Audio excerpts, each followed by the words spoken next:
ओम शांति। ओम शांति। ओम शांति। आज 12 तारीख के शिव बाबा की महावाक्य है। आज की मुरली में शिव बाबा हम बच्चों को कहे कि बच्चे देखो, तुम आसुरी मत पे चलने से ना दर बदर हो गए, यानी तुम भटक गए। तुम्हारा मतलब जैसे कहते ना, कहीं ठिकाना नहीं रहा। राक्षस के मत पे चले ना, यानी कि 5 विकारों की वशीभूत हो गए, तो तुम ऐसे हो गए जैसे कि तुम्हारा कहीं कुछ ठिकाना ही नहीं है, दुखी हो गए ज्यादा। तो बाबा बोले बच्चे देखो, इसलिए तुम क्या करो, मेरी मत पे चलो। बाबा ने इसीलिए कहा मेरी मत पे चलो तो भटकने से बच जाएंगे। फिर आगे बाबा ने कहा कि बच्चों को बाप से कौन सी उम्मीद नहीं रखनी चाहिए। कौन सी उम्मीद? कि कहते हैं ना कि बाबा फलाना बीमार है, ये ठीक कर दो, वो कर दो। बाबा बोले बच्चे देखो, तुम मेरी श्रीमत पे चलो तो मेरी जो ब्लेसिंग्स हैं, मेरा जो आशीर्वाद है वो आप ही तुम्हें मिलेगा। ऐसे कहने से थोड़ी होता है कुछ। क्यों नहीं होता? क्योंकि आपको नहीं पता कि किसने कितना पाप किए हैं, किसने कितनी गलतियां की हैं। तो भगवान कैसे उस आत्मा को वो करेगा? वो तो खुद तो याद करती नहीं या करता नहीं, तो थोड़ी मेहनत तो उनको भी करनी पड़ेगी ना। इसलिए बाबा बोले कि मुझसे ना तुम ये उम्मीद मत रखा करो कि मैं बैठ करके किसी को ठीक कर दूँ, मुझे बहुत काम है। बाबा बोले मुझे भक्तों को भी देखना, मुझे तुम्हें भी देखना, तुम्हें मुरली के थ्रू समझाना भी, तुम्हें सुबह उठाना भी, कितने काम है मुझे, और तुम मेरे को ऐसे बता दो फिर, ठीक है। फिर बाबा बोले बच्चे तुम समझ रहे हो ना कि अब बाप तुमको स्वर्ग का मालिक बना रहे हैं, और फाइनली अब बना करके ही छोड़ेंगे, ठीक है ना। प्योरीफाई करके ही छोड़ेंगे। इसमें आप चाहें या ना चाहें, अब आपके लिए कोई ऑप्शन नहीं है। प्योरिफिकेशन के लिए बाबा की श्रीमत पे चलेंगे तो बहुत फायदे में रहेंगे, ठीक है। बाबा की श्रीमत पे चल करके अगर पवित्र बनेंगे तो जीवन सुखी होता चला जाएगा, और अगर नहीं चलेंगे तो फिर दूसरे तरीके से वो आपको अपने हिसाब से सही करेगा। तो हमारे लिए कौन सा बेहतर है कि हम उनकी श्रीमत पे चलें। फिर आगे बाबा ने कहा सदा सुखों के सागर में तुम लवलीन रहो। सुखों का सागर तुम्हारा पिता है, ठीक है। तो चलिए बाबा के महावाक्य सुनते हैं। बाकी जो जन्माष्टमी का आध्यात्मिक रहस्य है वो दूसरी वीडियो में कवर कर दिया जाएगा, जिसमें कि जो लोग नए हैं उनको भी चीज़ें क्लियर हो जाएं, ठीक है ना। जो लोग ज्ञान योग करते हैं उनको तो ऑलमोस्ट पता है, इसीलिए दूसरी क्लास में उसको कवर किया जाएगा। अच्छा, प्रातः मुरली। ओम शांति। बाप दादा मधुबन। मीठे बच्चे, तुम आसुरी मत पे चलने से दरबदर हो गए हो। अब ईश्वरीय मत पर चलो तो सुखधाम में चले जाएंगे। तो प्रश्न है, बच्चों को बाप से कौन सी उम्मीद रखनी है, कौन सी नहीं?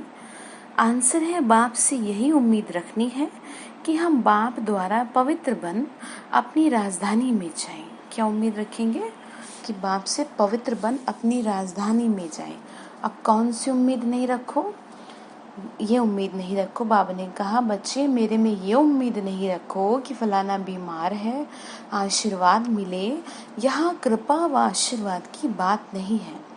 मैं तो आया हूँ तुम बच्चों को पतित से पावन बनाने। मैं तुमको ऐसे कर्म सिखाता हूँ जो विकर्म ना हो। बाबा ने क्या कहा कि बच्चे मैंने तुमको कर्म, अकर्म और विकर्म की गति समझा दी है। मैंने तुमको बता दिया है कि तुम ये ऐसे ऐसे कर्म करेंगे तो तुम पाप के भागी बनेंगे, और अगर तुम मेरी मत पे चल के कर्म करेंगे तो तुम पाप कर्मों से बच जाएंगे। अब तुमने कुछ पाप कर लिया या किसी और ने कुछ पाप कर लिया, अब उसको पता था तो भी कर लिया, तो इसमें मैं क्या करूं बताओ। कर्मों का फल तो फिर वो मिल के रहेगा ना, ये नियम है प्रकृति का। तो इसीलिए मैं आपसे हमेशा एक ही बात कहती हूँ कि भगवान से यानी शिव बाबा से कुछ ना मांगना कभी भी, सिर्फ कहना सद्बुद्धि, ठीक है ना। हालांकि उन्होंने सद्बुद्धि आपको दे रखी है तभी आप ज्ञान में चल रहे हो, लेकिन फिर भी माया के घर में रह रहे हैं ना, रावण राज्य में रह रहे हैं, तो पता नहीं कहाँ से मुक्का मार दे वो। तो इससे पहले कि वो मुक्का मारे, हम भी तो क्या हैं, हम भी तो सही रहे, बाबा को पहले से ही कह दें एडवांस में, तो बाबा भी ध्यान रखिएगा फिर। ठीक है। अच्छा, गीत है, आज नहीं तो कल बिखरेंगे यह बादल। कौन से बादल है? यहाँ ज्ञान की बात है। ओम शांति। रूहानी बच्चों ने गीत सुना। बच्चे जानते हैं अब घर चलना है, बाप आई है लेने के लिए। यह याद भी तब रहेगी जब आत्माभिमानी होंगे, देह विमान में होंगे तो याद भी नहीं रहेगी। बच्चे जानते हैं बाबा मुसाफिर होकर आया है, तुम भी मुसाफिर होकर आए थे। कौन? ब्रह्मा। नहीं, बाबा मुसाफिर होकर आए, यानी कि शिव बाबा आए ब्रह्मा के तन में। मुसाफिर तो हो गए ना, इस दुनिया से तो मुसाफिर ही हो गए ना, इस दुनिया के तो है ही नहीं। जो किसी दूसरी जगह जाता है अपना देश छोड़ के, तो उसको मुसाफिर ही कहते हैं ना। बाबा ने कहा तुम भी मुसाफिर होकर आए थे, अब अपने घर को भूल गए हो। फिर बाप ने याद दिलाया, रोज रोज समझाते हैं, जब तक सतो प्रधान नहीं बने तब तक चल नहीं सकेंगे। बच्चे समझते हैं बाबा तो ठीक कहते हैं। बाप भी बच्चों को जो श्रीमत देते हैं ना, तो सपूत बच्चे उस पर चल पड़ते हैं। इस समय और कोई तो ऐसा बाप नहीं जो अच्छी मत देवे, इसीलिए दरबदर हो पड़े। बाबा ने कहा इस समय तो ऐसा कोई है ही नहीं कि जो तुम्हें सही डायरेक्शन दे पाए, कि जो तुम सही तरीके से चलो। श्रीमत देने वाला तो बाबा ही है ना। उस मत पर भी कोई बच्चे नहीं चलते। वंडर है, लौकिक बाप की मत पे चल पड़ते हैं। बाबा ने कहा वह है आसुरी मत, यह भी तो है ड्रामा, परंतु बच्चों को समझाते हैं तुमने आसुरी मत पे चल के इस गति को पा लिया है। बाबा ने कहा तुमको मैंने समझाया, तुमने रावण की मत पे चल के तुम्हारी आज ये गति हो गई है। ये जैसे कहते हैं ना, बुरे संग में लग गया तो इसलिए इसका ये हाल हो गया, तो वही बात है ये भी। तो तुम बच्चों को कितना हर्षित रहना चाहिए। सबको यहाँ ही तो बिठा नहीं सकते, घर में रहकर भी याद करना है। बाबा ने कहा रोज समझाता हूँ, अभी पाठ पूरा होने का है, अभी तुमको चलना होगा घर की ओर। ठीक है ना? बाबा बोले वापस घर की ओर चलना है। अपनी राजधानी भी याद करो, अभी पाठ पूरा होगा, अब वापस चलेंगे। क्या तुम भूल गए हो? बाबा कह रहे भूल गए क्या तुमको कहाँ जाना है, क्या करने आए थे, कैसे भूल जाते हो? अच्छा, तुम बच्चे कह सकते हो बाबा ड्रामानुसार हमारा पाठ ही ऐसा है, जो हम घर बार को भूलकर एकदम भटक गए। भारतवासी ही अपने श्रेष्ठ धर्म श्रेष्ठ कर्म को भूल दैवी धर्म भ्रष्ट दैवी कर्म भ्रष्ट हो पड़े। भारतवासी ही ना। अभी बाबा ने सावधानी दी है। क्या सावधानी दी है? सावधानी दे रहे हैं कि तुम्हारा धर्म कर्म तो ये था, यानी बता रहे हैं कि वास्तव में जैसे कहते हैं ना कि तुम्हारा क्या धर्म है काम करने का, तुम्हारा भी तो कुछ है ना। जैसे कहते हैं किसी की कोई रिस्पॉन्सिबिलिटी है, तो बाबा ने कहा तुम्हारा क्या धर्म है मैंने तुमको बता दिया है। वहां तुम जो कर्म करते थे वह अकर्म होता था। कहा सतयुग में ना पाप होता है ना वो पुण्य होता है, उसको क्या कहते हैं? अकर्म कहते हैं। कर्म अकर्म विक्रम की गति बाप ने ही तुमको समझाई है। सतयुग में कर्म अकर्म होते हैं और रावण राज्य में कर्म विक्रम होते हैं। पांचों विकारों की वशीभूत होकर अगर आपने कोई भी काम किया तो वो पाप कर्म बनेगा। लोभ के वश पैसा कमाते हैं ना, तो पाप बनेगा। इसीलिए सेवा समझ के पैसा कमाएं। अभी बाप आया हुआ है धर्म श्रेष्ठ और कर्म श्रेष्ठ बनाने, तो अब श्रीमत पर कर्म श्रेष्ठ करना, कोई भ्रष्ट कर्म करके किसी को दुख नहीं देना चाहिए। ईश्वरीय बच्चों को यह काम नहीं है। बाबा ने कहा कि तुम मेरे बच्चे तो नहीं करते ना ऐसे, जो डायरेक्शन मिलते हैं उस पर चलना है, दैवी गुण धारण करनी है, भोजन भी शुद्ध लेना है। अगर लाचारी नहीं मिलता तो राय पूछो, यानी कि अगर आपको शुद्ध भोजन नहीं मिलता तो आप रेस्पॉन्सिबल टीचर बहन से या शिव बाबा से पूछ सकते हैं, वो आपको भी टचिंग देंगे, लेकिन बुद्धि की लाइन क्लियर होनी चाहिए, ये ध्यान रखिए। भोजन भी शुद्ध लेना। बाबा समझते नौकरी आदि में कहा थोड़ा खाना भी पड़ता है, जबकि योग बल से तुम राजा ही स्थापन करते हो। पति दुनिया को पावन बनाते हो तो भोजन को शुद्ध बनाना क्या बड़ी बात है। बाबा ने कहा जैसे पहले के टाइम में पंडित लोग होते थे ना, तो क्या करते थे, किसी के अभी भोजन खाते थे ना, तो थोड़ा सा पानी हाथ में लेते थे, ठीक है, और उस पानी को उस भोजन की थाली पे 2 मिनट भगवान को याद करते थे, चारों तरफ घुमा के फिर खाने पे डालते थे, फिर अपनी चारों तरफ डालते थे। ये क्या है जानते हैं, ये प्योरिफिकेशन है, ये भगवान को अर्पण कराया है पहले। तो इसी तरीके से आपको करना है। अगर मजबूरन कहीं खाना भी बढ़ जाता है, देखो ये ज्ञान ना झगड़े कराने के लिए नहीं है, ये ज्ञान झगड़ों को सुलझाने के लिए है। और आप ऐसी कोई भी एक्टिविटी नहीं करेंगे जिससे कि घर में कला कलेश हो। बाबा को याद करके आप भोजन स्वीकार करें, बाबा से कहें, किसी दूसरे को कुछ ना कहें आप, क्योंकि आप परिवार में रहते हैं ना, तो आपको सबको साथ लेके चलना है। बाबा ने कहा ऐसे तो नहीं, बाप का बने तो सब कुछ छोड़ यहाँ आकर बैठ जाना है। समझ रहे हैं आप क्या कहा? बाबा ने कहा ऐसा तो नहीं है ना। देखो, बाबा ने कहा पति दुनिया को पावन बनाते हो तो भोजन को भी करना है ना। ऐसे तो नहीं बाप का बने तो सब कुछ छोड़ यहाँ बैठ जाओ। रहना तो घर में ही है ना, कितने ढेर बच्चे हैं, इतने सब तो यहाँ रह नहीं सकते।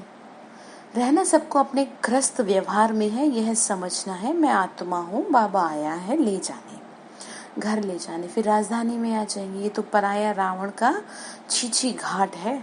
तुम बिल्कुल ही पतित बन गए हो ड्रामा प्लान अनुसार। बाबा कहे मैं तुमको सुजाग करने आया हूँ, श्रीमत पर चलो, जितना चलेंगे उतना श्रेष्ठ बनेंगे। ठीक है, क्या कहा? श्रीमत पे चलो, जितना चलेंगे उतना श्रेष्ठ बनेंगे। आगे बाबा ने कहा अभी तुम समझते हो ना, हम बाप को जो स्वर्ग का मालिक बनाते उनको भूल गए। अब बाबा सुधारने आया है तो अच्छी रीति सुधरना चाहिए, खुशी से आना चाहिए। बेहद का बाप मिला है, बच्चों से ऐसे बात कर रहे हैं। कौन कह रहे हैं आपको ये सारी बातें? बाबा कह रहे हैं ना, बेहद का बाप है। बच्चे, बाबा ने कहा बच्चों से ऐसी बात करते हैं जैसे तुम आत्माएं आपस में करती हो। तो वह भी आत्मा है, वह परम आत्मा है, उनका भी पार्ट है। तुम आत्माएं पार्टधारी हो, ऊंचे ते ऊंच से लेके नीचे ते नीच का पाठ है। भक्ति मार्ग में मनुष्य गाते हैं, ईश्वरी ही सब कुछ करते हैं। बाबा कहे मेरा पाठ ही ऐसा है, जो बीमार को अच्छा कर दूं, ऐसा मेरा पाठ नहीं है। बाबा ने कहा मेरा पाठ ऐसे थोड़ी कि मैं बीमार को अच्छा कर दूं, मैं तो पावन बनाने के लिए आया हूँ। कह रहे हैं पवित्र बनने से तो तुम घर जा सकेंगे, राजधानी में भी जा सकेंगे, और कोई उम्मीद मत रखो फलाना बीमार है आशीर्वाद मिले। नहीं, आशीर्वाद कृपा आदि की तो बात मेरे पास कुछ भी नहीं है। इसके लिए साधु संत आदि के पास जाओ। तुम हमको बुलाती हैं कि हे पतित पावन आओ, आकर हमको पावन बनाओ, पावन दुनिया में ले चलो। तो मेरा काम पावन बनाने का है। फिर तुम विषय सागर में क्यों फंसते हो, बताओ जरा। फिर बाबा कह रहे क्यों फिर तुम वो करते हो ऐसी गलतियां। भक्ति मार्ग में तुम्हारा ये हाल हुआ। ज्ञान और बाबा ने कहा ज्ञान भक्ति तुम्हारे लिए है। सन्यासी लोग भी कहते हैं ज्ञान भक्ति और वैराग्य, परंतु अर्थ नहीं समझते अभी तुम्हारी बुद्धि में। ये ज्ञान है ना, ज्ञान भक्ति बाद में है, वैराग्य तो बेहद का वैराग्य सिखाने वाला तो चाहिए ना। वो कौन है? बाबा। बाबा ने समझाया था ये कब्रिस्तान है, इनके बाद परिस्तान बनना है, वहां हर कर्म अकर्म होता है। अभी बाबा तुमको ऐसे कर्म सिखाते हैं जो कोई भी विकर्म ना बने। अंडरलाइन करें, ऐसे कर्म सिखा रहे हैं। किसी को भी दुख ना दो, पतित का अन्न मत खाओ। देखो अब यहीं पे समझने की बात है। अब बाबा ये नहीं कह रहे कि तुम किसी को ऐसे कर दो, झगड़े करवा दो, लेकिन कोशिश करो, ठीक है, कोशिश करो कि आप अगर ऐसा होता है, हो सकता है तो हो करो, नहीं तो बाबा को भोग लगाओ उसको पहले अच्छे से। बाबा ने कहा पतित के हाथ का अन्न मत खाओ, विकार में मत जाओ। मतलब देखो आपको ना बता दिया गया है कि ये चीज जो है ना, ये सेफ्टी करेगी आपके आने वाले टाइम में। तो करेंगे तो आपका फायदा है, लेकिन तरीके से चलना होता है, युक्ति युक्त चलना होता है। बाबा ने कहा कि बच्चे अबलाओं पर भी अत्याचार ही इस पर होते हैं, देखते रहते हैं माया के विघ्न कैसे पड़ते हैं। ये सब है गुप्त। कहते हैं देवताओं और असुरों की युद्ध चली। बाबा ने कहा देखो ये सब ना गुप्त है, किसी को पता थोड़ी रहता है। बाबा ने कहा कैसे युद्ध चली, दिखाते हैं ना असुर और देवताओं की, जो वास्तव में ऐसे तो कोई असुर थे भी नहीं, जैसे कि असुर दिखा दिए। तो युद्ध तो ये है ना कि आप ज्ञान मार्ग में चलना चाह रहे हैं, आप स्वयं को साफ सुथरा रखना चाह रहे हैं, और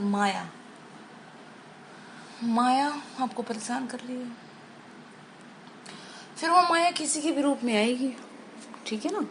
बाबा ने कहा देखो पांडव और कौरवों की युद्ध लगी, अब लड़ाई तो एक ही है। बाबा समझाते हैं मैं तुमको राजयोग सिखा रहा हूँ। भविष्य 21 जन्मों के लिए ये मृत्यु लोक है।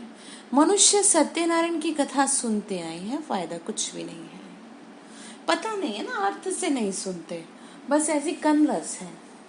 बाबा ने कहा तुम सच्ची गीता सुनाते हो, रामायण भी सच्ची सुनाते हो, एक राम की सीता नहीं है। इस समय तो सारी दुनिया तो लंका है रावण की, चारों ओर पानी ही पानी है। वैसे भी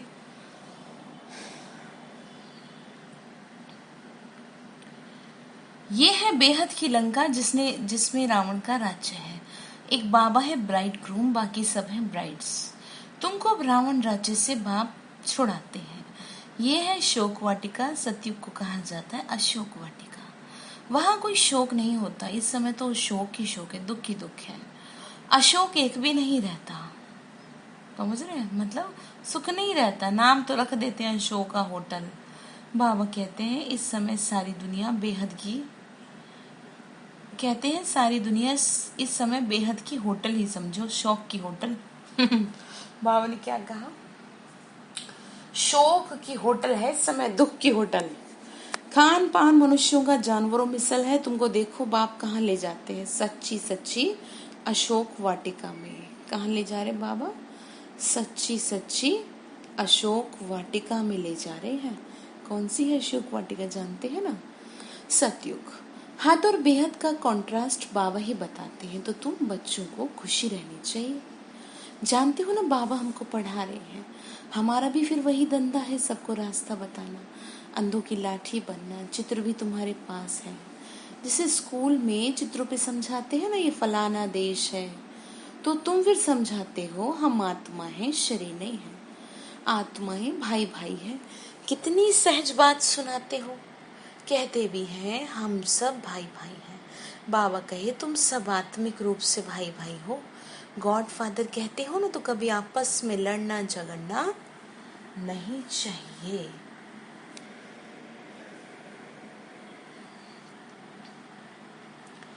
शरीरधारी बनते हैं तो फिर भाई बहन हो जाते हैं।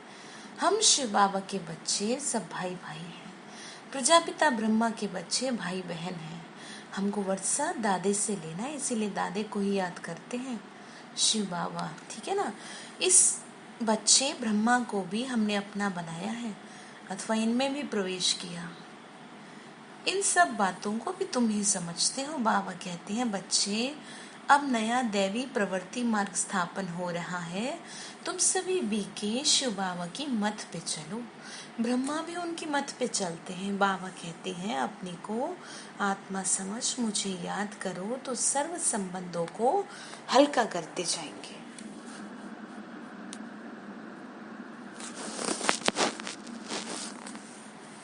मतलब बाबा ने क्या कहा कि जितना जितना आत्मिक संबंध होता जाएगा, उतना जो संबंध है ना शरीर देहदारियों के, फ्लेक्सिबल होते जाएंगे। अभी तो रिजिडनेस है ना।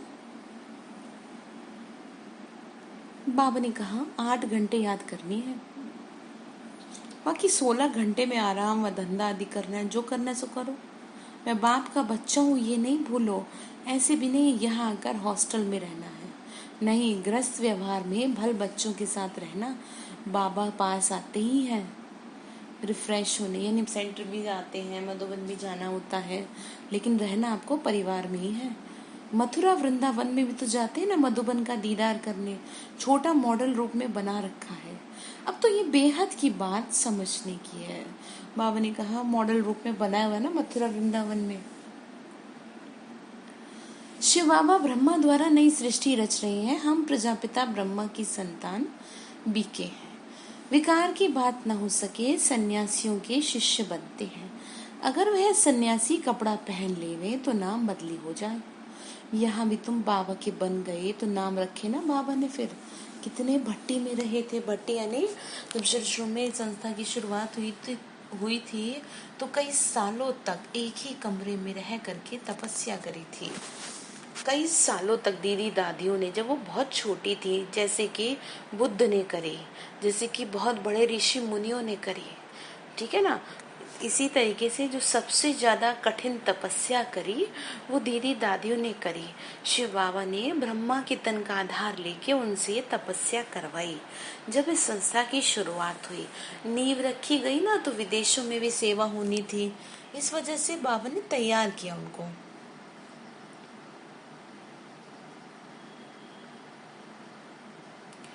बाबा ने कहा सन्यासियों के शिष्य बनते, अगर वह सन्यासी कपड़ा पहन ले तो नाम बदली हो जावे। यहाँ भी तुम बाबा के बन गए ना, तो बाबा ने नाम चेंज किया था, किसी को पता नहीं है इस भट्टी का। शास्त्रों में क्या क्या बातें लिख दी। फिर भी ऐसा होगा। अब तुम्हारी बुद्धि में सृष्टि का चक्र फिरता है। बाप भी सुदर्शन चक्रधारी है ना, सृष्टि के आदि मध्यांत को जानते हैं। बाबा को तो शरीर भी नहीं है, तुमको तो शरीर तो है। वह है ही परमात्मा। आत्मा ही सुदर्शन चक्रधारी है। कौन है परमात्मा? शिव बाबा। ये कितनी महीन बातें हैं। बाबा बोले वास्तव में मैं हूँ सुदर्शन चक्रधारी, तुमको भी बनाता हूँ। तुम जानते हो ना आत्मा में सारे सृष्टि का ज्ञान है। बाबा ने कहा ना कि तुमको सारा ज्ञान दे दिया, तीनों लोकों का, तीनों कालों का। बाप आके अपना परिचय देते हैं। बच्चे, मैं आया हूँ तुम्हारे पास में, सुदर्शन चक्रधारी आया हूँ तुम्हारे पास, आया हूँ पावन बनाने। मुझे बुलाया ना तुमने, किस लिए बुलाया? पावन बनाने के लिए आ गया हूँ, तो पीछे क्यों हो रहे हो? है ऐसे नहीं। बाबा बोले देखो तुमको लिबरेट करने आया हूँ। उनको शरीर नहीं है, वह अजन्मा है। भल कितने जन्म भी लेते हैं, परंतु दिव्य जन्म, दिव्य अवतरण है, जन्म भी नहीं कहेंगे। शिव जयंती अथवा शिवरात्रि मनाते हैं तो बाबा कहते हैं मैं आता ही हूँ तब जब रात पूरी होती है, दिन बनाना होता है। जब चारों तरफ अज्ञान का अंधकार छा जाता है तब आना पड़ता है मुझे, ठीक है। दिन में 21 जन्म, फिर रात में 63 जन्म। आत्मा ही भिन्न भिन्न जन्म लेती है। अब दिन से रात में आई है, फिर दिन में जाना है। सुदर्शन चक्रधारी भी तुमको बनाया है। इस समय मेरा पार्ट है तो इसलिए मैं बना देता हूँ। तुमको फिर औरों को बनाना है, यानी समझाना है ये ज्ञान। 84 जन्म कैसे लिए? वह 84 जन्मों का चक्र तो समझा लिया। आगे तुमको ये ज्ञान था क्या? बिल्कुल नहीं, अज्ञानी थे। बाबा बोले पहले तो कुछ पता ही नहीं था। बाबा मूल बात समझाते हैं कि बाबा है सुदर्शन चक्रधारी। उनको ज्ञान का क्या कहते हैं? सागर कहते हैं। वह सत्य चैतन्य आनंद स्वरूप है, बीज रूप है। तुम बच्चों को वर्षा दे रहे हैं। बाबा बच्चों को समझाते हैं। क्या समझाते हैं? आपस में लड़ो झगड़ो मत, लड़ाई नहीं करो। घर में होते ना माँ बाप भी तो समझाते हैं ना, लून पानी मत बनो, सुदर्शन चक्रधारी बनो, सदैव हर्षित रहो। क्या कहा? हर्षित रहना है तुमको, ठीक है ना। क्या नहीं करना? लून पानी नहीं बनना। बाबा ने कहा हर्षित रहो, सबको बाप का परिचय दो। बाप को ही सब भूले हैं, अब याद करो बाबा को। निराकार भगवान वाच, निराकारी आत्माओं प्रति असुल तुम निराकार हो तो तुम निराकार, पॉइंट ऑफ लाइट, फिर साकारी बनते हो। साकार बगैर तो आत्मा कुछ ना कर सके, यानी शरीर में नहीं आएगी तो क्या कुछ करेगी। आत्मा शरीर से निकल जाती है तो चुरपुर कुछ भी नहीं हो सकती। आत्मा फौरन जाके दूसरे शरीर में पाठ बजाती है। इन बातों को अच्छी रीति समझो, अंदर घोटते रहो। हम आत्मा बाबा से वर्षा लेते हैं, वर्षा मिलता है सतयुग का। जरूर बाप ने ही भारत को वर्षा दिया होगा। कब वर्षा दिया, फिर क्या हुआ, ये मनुष्य को कुछ भी पता नहीं है। अभी बाप बताते हैं, तुम बच्चों को सुदर्शन चक्रधारी बनाया है मैंने, फिर तुमने 84 जन्म भोगे, अब फिर से मैं आया हूँ। कितना सहज समझाते हैं। बाबा ने कहा तुमको बता दिया मैंने सब। बाप को याद करो और मीठे बनो। एम ऑब्जेक्ट तुम्हारे सामने है, लक्ष्य सामने है। बाप वकीलों का वकील है, सब झगड़ों से छुड़ा देते हैं। तुम बच्चों को आंतरिक खुशी बहुत होनी चाहिए। हम बाबा के बच्चे बने हैं, बाप ने हमको अडॉप्ट किया वर्षा देने के लिए। यहाँ तुम आते हो ना, वर्षा लेने आते हो, तो कह रहे हैं बाल बच्चे आदि देखते हुए, अंडरलाइन करो, बाल बच्चे आदि देखते हुए बुद्धि और राजधानी को याद करो। परिवार में रह के उदाहरण बनाना जीवन को। महान वो है, घर बार छोड़ के बैठ जाने वाले व्यक्ति को महान नहीं कहा जाता। समझ रहे हैं आप? जिसको कोई जिम्मेदारी नहीं, जिसको कोई काम काज नहीं, और वो सोचे कि जी मैं तो बहुत महान हूँ, नहीं। देखिए, भगवान के लिए समर्पित होना अलग बात है, वो तो जीवन ही उनके लिए दे दिया। लेकिन साधु सन्यासी बनना वो अलग बात है, क्योंकि उनकी बुद्धि तो भटकती रहती है ना।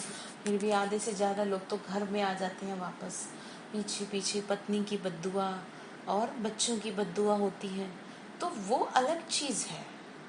और हम लोगों का ईश्वरीय सेवा में समर्पित होना अलग है, और गृहस्थियों का भगवान की राह पे घर गृहस्थ में रह करके चलना अलग है।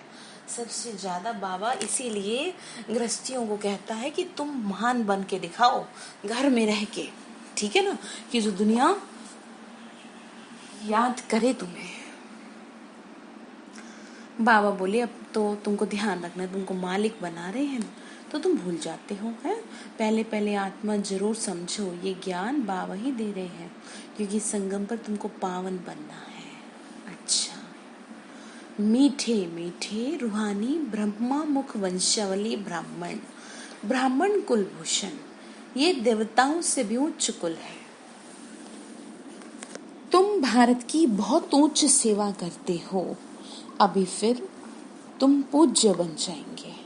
अब पुजारी को पूज्य कौड़ी से हीरे जैसा बना रहे हैं। ऐसे रूहानी बच्चों प्रति माता पिता बाप दादा का याद प्यार और गुड मॉर्निंग। रूहानी बाप की रूहानी बच्चों को नमस्ते। रूहानी हम बच्चों की रूहानी माता पिता बाप दादा को नमस्ते नमस्ते नमस्ते। शिव बाबा नमस्ते। शुक्रिया बाबा, शुक्रिया बाबा, शुक्रिया। धारणा के लिए मुख्य सार है, श्रीमत पर अब हर कर्म श्रेष्ठ करना है, किसी को भी दुख नहीं देना। दैवी गुण धारण करने हैं, बाप की डायरेक्शन पर ही चलना है। दूसरा पॉइंट है, सदैव हर्षित रहने के लिए सुदर्शन चक्रधारी बनना है, कभी भी लून पानी नहीं होना। सबको बाप का परीक्षा देना है, बहुत बहुत मीठा होके रहना है, बनना है। वरदान दे रहे बाबा, सदा सुखों के सागर में लवलीन रहने वाले अंतर्मुखी भव। सुखों के सागर में लवलीन रहने वाले अंतर्मुखी भव। अंतर्मुखी सदा सुखी कहा जाता है ना, अंतर्मुखी सदा सुखी। जो बच्चे सदा अंतर्मुखी भव का वरदान प्राप्त कर लेते हैं, वह बाप समान सदा सुख के सागर में लवलीन रहते हैं। सुखदाता के बच्चे स्वयं भी सुखदाता बन जाते हैं, सर्व आत्माओं को सुख का ही खजाना बांटते हैं। तो अब अंतर्मुखी बन ऐसी संपन्न मूर्ति बन जाओ, जो आपके पास कोई भी किसी भी भावना से आए, अपनी भावना संपन्न करके जाए। जिसे बाप के खजाने में अप्राप्त कोई वस्तु नहीं, ऐसे आप भी बाप समान भरपूर बनो। यानी कोई भी दुखी शांत परेशान आत्मा आए तो क्या है, आपके वाइब्रेशन से, आपकी भावना से वो सही हो जाए। स्लोगन है रूहानी शान में रहो तो कभी भी अभिमान की फीलिंग नहीं आएगी। रूहानी शान, आत्मिक शान, ठीक है ना। तो आज बाबा ने क्या काम दिया, क्या करने को कहा बाबा ने? सुखों के सागर में लवलीन रहो। बाबा है सुखों का सागर और आपको हर सुख उसने दिया है। तो जब आप उसके प्यार में लीन रहेंगे तो आप सभी को दुखों से छुड़ा पाएंगे बाबा की तरह। तो आपको देखना है कि आप कितना बाबा के प्यार में लवलीन रहते हैं। बाबा सुखों का सागर है ना, आपको ध्यान रहता है बाबा ने खजाने जो दिए हैं, यही चेकिंग करनी है। अच्छा, ओम शांति।